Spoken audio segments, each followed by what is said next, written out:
Hi, everybody. It's Stacey Soble from Salon Today Conversations, and today I have three very exciting guests. We're going to talk about 45B, which is tip tax legislation. And these three people have been working on this diligently and passionately. Has it been 2 decades yet? Yeah, I was Yes, going to Stacey. say, I think when Yeah. I went to Washington with Frank, it was almost 20 years ago. But today my guests are Frank Zona, owner of Zona Professional and the Government Affairs Chair for ISBN. Hi, Frank. And then Hi. we've got Gordan Logan, who is the founder and chairman of Sport Clips. And Rhoda Olsen is the vice chairman board of directors for Great Clips. Shouldn't you be the chairwoman, vice chairwoman? Oh, I'm fine with that.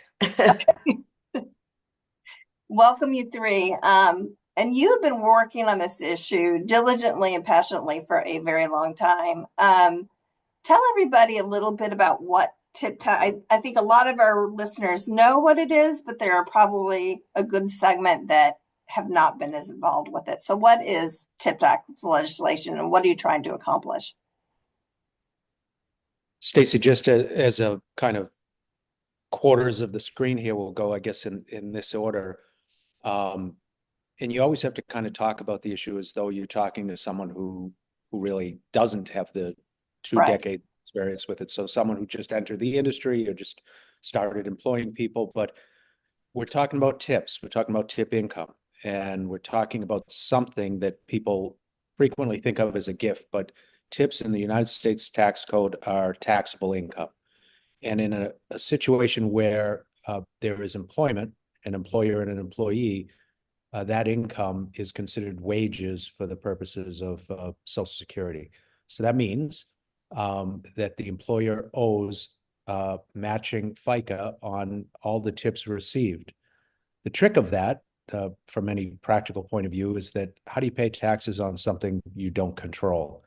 And so the government expects the individual and has a requirement for every professional in the beauty industry or in any tipped industry to report to their employer by the 10th of every month what they earned in the previous month. So by January 10th, everyone across this industry and every other tipped industry will need to say, here's what I earned in December. And December will probably be, fairly generous. And of course, the problem is there has to be a process in place to get that into payroll for the owner or payroll manager, and it has to be accurate, which it frequently isn't because of both social reasons, personal belief reasons, confusion reasons. Nonetheless, the employer remains responsible for that. So that's what we're talking about. Is that a good way to kind of frame it? Yes, yes. And I think the one caveat of that is the restaurant industry has had a credit coming back to them for many, many years, which we have not been privileged to. So talk about what that is. Sure. So the restaurants face the same problem. Every tipped industry faces the same problem, but the restaurant industry is the biggest tipped industry. We happen to be too. But the restaurants are very sophisticated, have a lot of larger players, and I mean large players, McDonald's, publicly traded a lot. And so they saw this problem and said, look, we're going to need some help. If we're going to get tips to be reported, we're going to need some help from Congress. And they were able to obtain a tax credit called the 45B. And that reimburses the employer for their efforts. Let's say it that way. It's dollar for dollar for the matching FICA. So the employee remains whole. The workforce in the restaurant industry remains whole, but employers get some support from Congress. And two decades ago, we had some salons in Connecticut get kind of uniformly audited because of tips, and the tip issue became visible then. We as an industry were contacted by then Congresswoman Nancy Johnson in Connecticut, who said, would it help to get the tax credit expanded to the beauty industry? Be wonderful if that's how Congress worked all the time. It's very rare. And we said, sure, it would. And it's been a 2-decade effort to get that tax credit expanded so that salon owners of any size could benefit from that. What would that mean to to owners then if they got this credit? So maybe talk about what that means in terms of finances for people. Gordon, you want to take a Yeah, I'll take that. Stacey, it's about 7.65% tax on tips. And in our industry, tips are a very important part of the compensation for the employees and stylists. So if a salon is doing $100,000 a year in volume, and their tips are 20%, which is not atypical, they would be paying somewhere in the neighborhood of $1,500, a little bit over $1,500 a year in FICA on the tips. Of course, you can just multiply that whatever volume your store has. So somebody has $1 million salon, they're paying over $15,000 a year. So it is a substantial amount of money. The restaurants and bars have had this credit since 1993. And I first heard about it and became aware of the efforts to get it changed. I was at the first ISBN, my first ISBN conference, I think it was 1995. And we actually had the IRS commissioner there to talk to him about that and for him to explain it and so forth. Of course, he couldn't change it. And that has to be done through the legislature. But the industry ISBN, which has been working on this for 30 years, really, to one degree or another. PBA has been involved for a number of years, but it hasn't been really well funded and well coordinated until relatively recently. And PBA and ISBN have joined forces to work on this, along with a lot of other supporting organizations and people. So this is I think, our last good chance to get this tax credit in.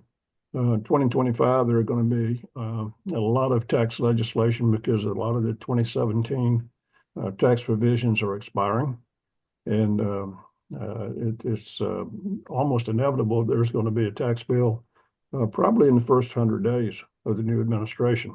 So we I think, well positioned. The Ways and Means Committee formed subcommittees called tax teams to look at various parts of the economy. Ours, one that's applicable to us, is the Main Street tax team, headed up by Representative Smucker from Pennsylvania. And they asked for comments. We had hundreds of people in our industry, salon owners, write in to let them know how important this is to this industry and how it would make a difference in their business and their ability to expand benefits, expand compensation, open new stores, hire new stylists. So it's not only a tax credit for us, but it's also a way to grow the economy. That's very important. So 16% of the letters the committee got came from our industry, which is surprisingly large and very impressive. So Rhoda and Frank and I were along with Matt, doctor from Regis, were in Washington a couple of weeks ago and actually had a very long conversation with Representative Smucker.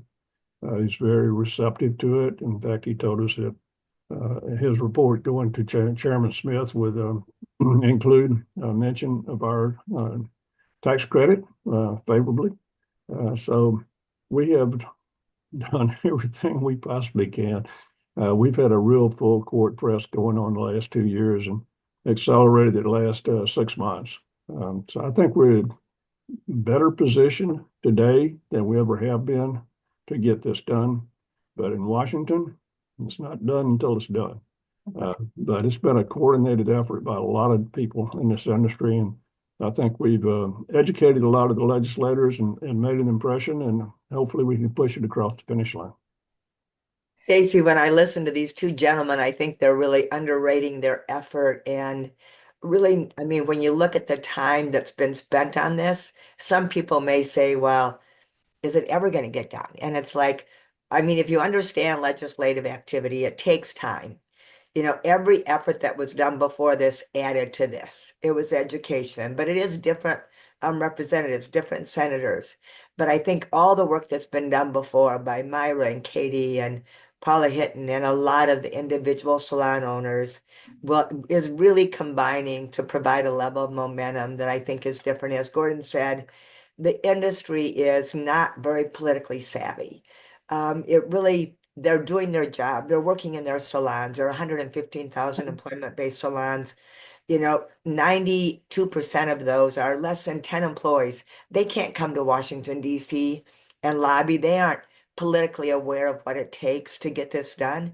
And we're there on their behalf. Frank has been working on it for decades, Gordan as well. But it's not unusual that something like this takes time to get the visibility, the right resources, the right combination of effort. So I think the fact is that the timing is right. There's a lot of momentum. There's awareness about tips and taxes and small businesses. This is truly a small business fairness issue as well. These are truly small businesses that would benefit greatly from the additional profitability related to growing their salons, adding units, adding employees.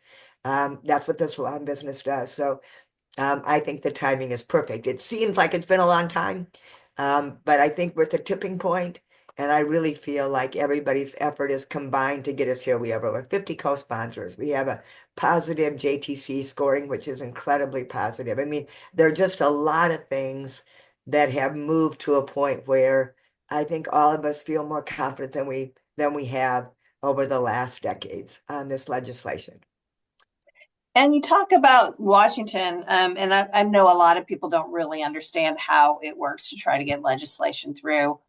And this bill has had bipartisan support. I mean, you've had support across both sides. Why? What is it that takes? What is it that's so challenging to get it through? Political will. It has to. A lot of things have to meet at the same time. You have to have some money invested by an industry or any advocacy effort. And you need the right champions in Congress. And in those moments when things finally get done, people have to stand up and say, this is the most important thing to me, or one of the top 3 most important things to me, which makes the right sponsor and the right salon owner. And Rhoda mentioned Paula Hinton, and we've got those pieces in place. And it takes something like, we're weeks away from a new administration, and the presidential campaign that just finished was one of the central issues was the taxability of tip income. And so it's never been more relevant, and sometimes Congress needs that public visibility of an issue to realize that there's something to be dealt with here. And our hope in that is that as Congress wrestles with the idea that should tips be taxed at all, they're going to have to face the math of that question. And it's our calculation that that's probably not realistic to remove that of the tax code. Otherwise, our accountants, our attorneys, our mechanics, everyone's going to have this reason to reclassify income as tips. It's going to cost hundreds of billions of dollars. So Congress is going to be left in the position of saying, well, we'd like to do something about that. And there we will be with a revenue positive score, a 3 decades of bipartisan effort, well vetted, non-controversial. If a congressperson was watching this conversation, it would be uncomfortable to have them on and say, why isn't this done? Yeah. Right. And you're not going to do it now under these circumstances. You've got to be kidding me. So it is a unique time, as Rhoda said, to get this done. Now you alluded to this. So part of Trump's proposed reforms were that they would eliminate taxes on tips altogether. And we had a conversation about how unlikely that is. And you just alluded to that, but that's why that's what's making this such a prime time to get this done. Yeah, 6 months ago, nobody was talking about tips. Yeah. And today it's on top of mind awareness. There were 2 bills introduced in Congress in response to President Trump's statement out in Las Vegas, and then followed up by Vice President Harris. One eliminates all taxes, income taxes, Social Security, the whole 9 yards. That was introduced in the House. In the Senate, Senator Cruz introduced a bill that eliminated income tax on tips, but not FICA for either the employer or the employee. So as Frank mentioned, it's a several $100 billion bill if you eliminate income tax, period.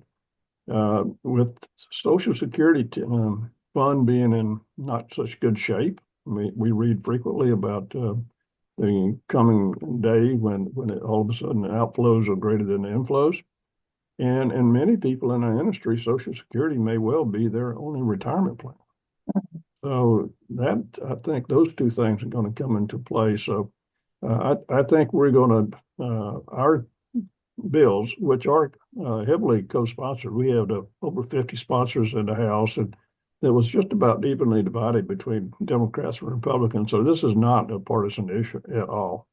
So as Frank mentioned, since everybody's talking about tips, and if they decide they can't eliminate taxes on income or FICA or Social Security taxes, then maybe this is a fallback. Hey, we couldn't do everything, but we could do something. So I think that really has increased the visibility of the issue and gives us a better forum in which to promote this idea. Stacey, I think, okay. Go ahead, Rhoda. Stacey, I think, the other thing related to the whole visibility and the taxes, we clearly heard in DC that there's a lot of skepticism about being able to do anything on tips. It's going to be really difficult given the impact. And so I do think the timing of this is good because of that increased awareness. And I think it also falls into the small business arena. I mean, it does hit a lot of key focal points. But the other thing I think about is when people say, how has it taken so long? It has to be really visible. We're a small industry. We're small business owners that, like I said, aren't really familiar with the whole legislative process. And it's taken a long time to get the foundation. And so, I think that the visibility, I mean, you have to have visibility. So the co-sponsors, the tax awareness, I mean, and rightfully so. I mean, we sat, when we've had lunch and said, well, how are we going to get visibility over some of the other issues facing our country? I mean, we're a small salon industry, 115,000 employers, and they're dealing with immigration and, all kinds of other tax issues and wars and all kinds of things that are just overwhelming. And, so it is hard to get visibility. That's why if we can be tax neutral, tax positive, and just get added onto a tax bill, it's our best chance. You all also talk about a lot of statistics where you're talking about the focus points that do make this attractive for Congress. Small business primarily small business owners, women, a majority of women-based employees and owners in it. And I think you have some stats on that, don't you? Yes. Yeah. It's, 83% of these employment-based salons have less than 10 employees. 60% of them are women, 34% are minorities. It's a very broad representation of small, women, diverse-owned businesses. Gordan and I obviously represent larger businesses. And but the case is that most of the businesses that would benefit from this are very small businesses operating in small communities that would benefit greatly from this support. So I think the most important question is, what can people do to help you right now? What can our audience do to help? Don't ignore it. Don't assume that because there's a large conversation about tips not being taxed at all, that is actually going to happen. So it's a good time to sit on your hands. It's not at all. It's a really important time to get this done.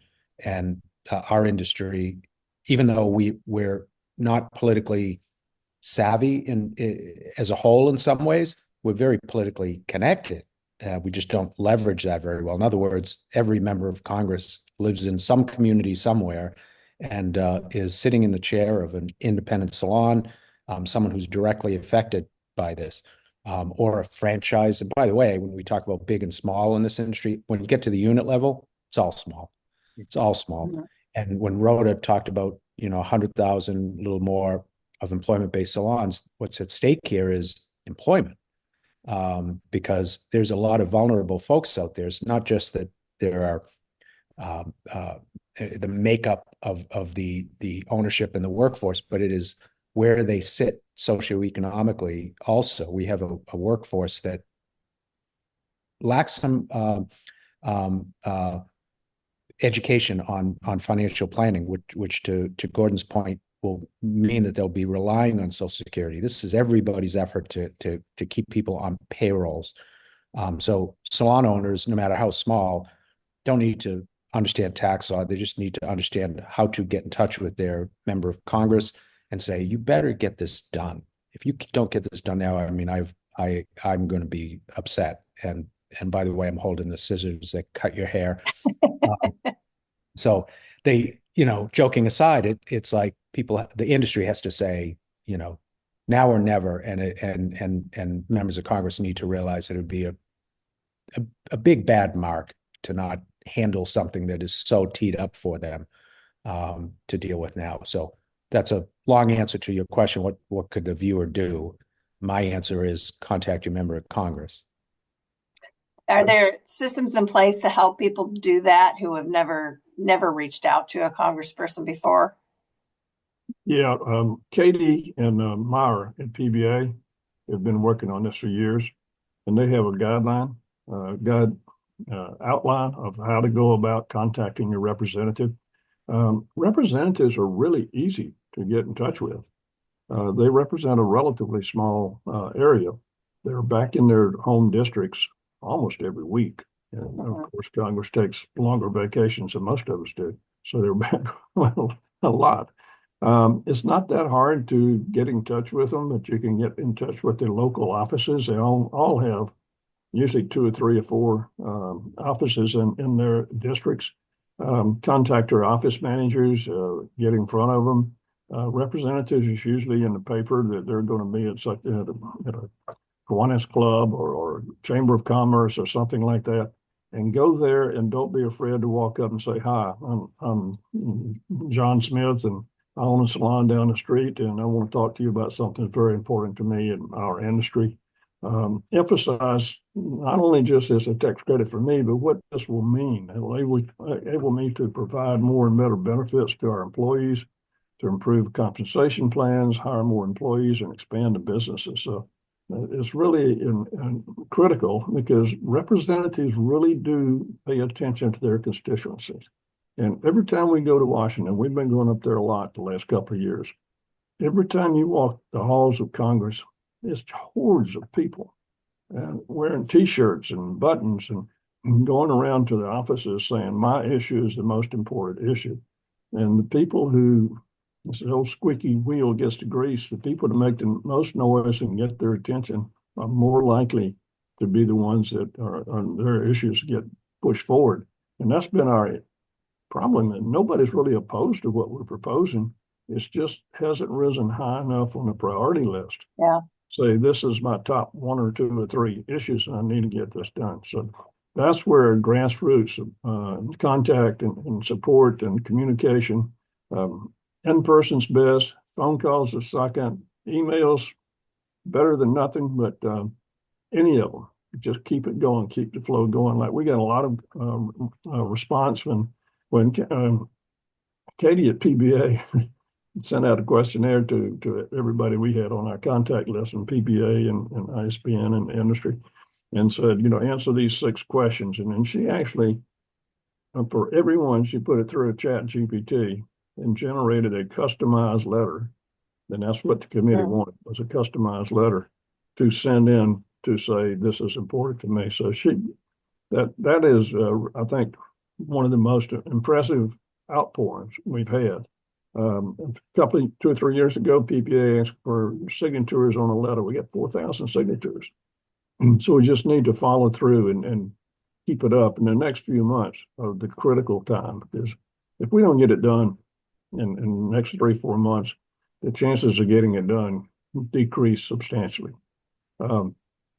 Funding, we got to pay lobbyists. They're expensive right now. Thanks to the generosity of Rhoda and some other folks, we were funded through for the first couple of months. But if this drags out longer, which it quite well may, we'll need additional funding. And PBA has what they call an Issues Advocacy Fund.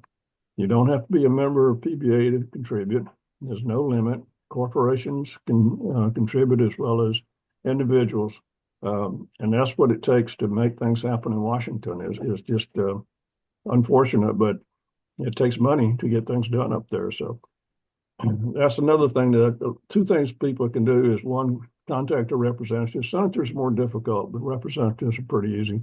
And contribute to the PBA Issue Advocacy Fund. You can go to their probeauty.org, their website, and you'll find it there quite easily.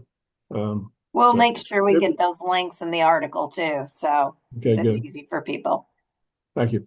Go ahead, Gordon. Yeah, I didn't mean to interrupt you, Gordon. Just want to make sure that we'll get those links in there, so it's easy. I'm not usually very talky, but when we get on this subject. Stacey, I was saying that people aren't very politically savvy, and when I say that, sometimes I feel like I'm contradicting myself. I think people don't understand how simple it is. They're overwhelmed. And I love calling the switchboard. If someone wants to, I mean, if you call the switchboard at the White House, you will actually get a live person in those senators and representatives' offices, and they do take notes. And they can call their district office. They can call, I mean, there's a number of places that they can call in, and there is a script, but it really is interesting because I found it very fun to call the switchboard. And I think if people just knew it was as simple as calling and leaving a message, that it wouldn't feel quite as overwhelming, and it does make a difference. But being a member of PBA, ISBN, making sure they get the information right now, because this really is a critical time. We need kind of all hands on deck in the industry. PBA and ISBN are working together incredibly well. All the forces are working together.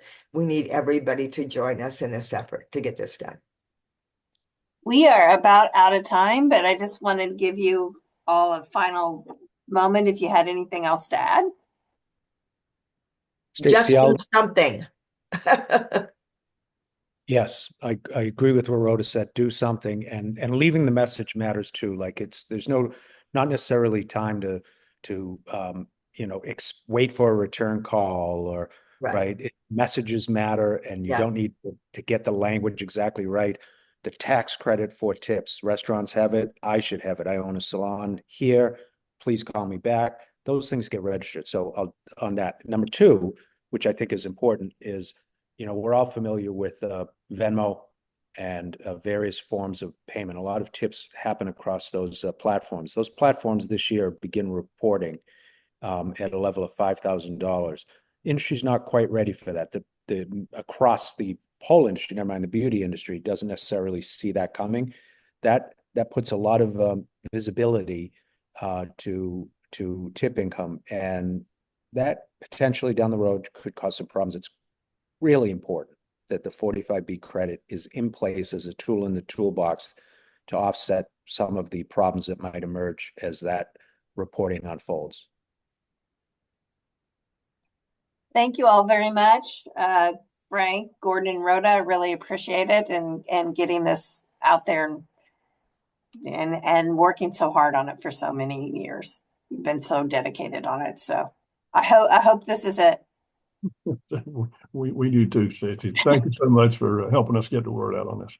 You're very welcome. Thank and you. then we are gonna do another one of these talking about license reciprocity and how important that is. But we figured that we could only handle one issue at a time during one of these interviews. So we'll come back on that one. Thank you. Good. Happy New Year, guys. Happy New Year. Thank you. Bye-bye.